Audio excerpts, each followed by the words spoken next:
కాంగ్రెస్ అంటేనే క్రైసిస్, కాంగ్రెస్ ఉంటేనే క్రైసిస్. ఇది మరొకసారి రుజువైంది. మొన్న కర్ణాటకలో, నిన్న హిమాచల్ ప్రదేశ్లో, నేడు తెలంగాణలో కాంగ్రెస్ ఎక్కడ ఉంటే అక్కడ ఆర్థిక సంక్షోభం ఏర్పడుతుంది. తెలంగాణ ఏర్పడ్డ రోజు తెలంగాణ పునర్విభజన చట్టం ప్రకారం తెలంగాణలోని 10 జిల్లాల్లో 9 జిల్లాలు వెనుకబడినటువంటి జిల్లాలు స్వయంగా కేంద్ర ప్రభుత్వం గుర్తించింది.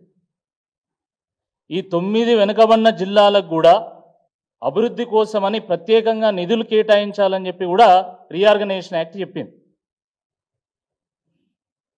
అటువంటి తెలంగాణ రాష్ట్రం 10 ఏళ్లలో దేశంలోనే నెంబర్ 1 పర్ క్యాపిటా దిశగా ప్రయాణం సాగించి అభివృద్ధి పదంలో ఎంతో ముందుకు దూసుకెళ్లడం జరిగింది.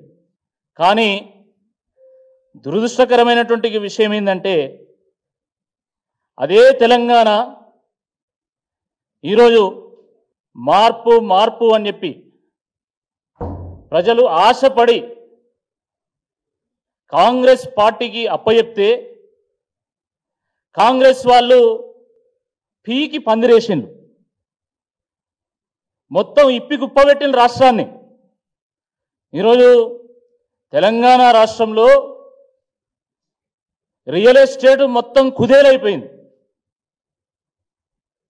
మీరు ఎవరినైనా అడగండి, ఈరోజు డెవలపర్లను కానీ బిల్డర్లను కానీ చేసినటువంటి లేఅవుట్లలో ఒక్కటి కూడా అమ్ముడుపోవడం లేదు, కట్టినటువంటి ఫ్లాట్లలో ఒక్కటి కూడా అమ్ముడుపోవడం లేదు.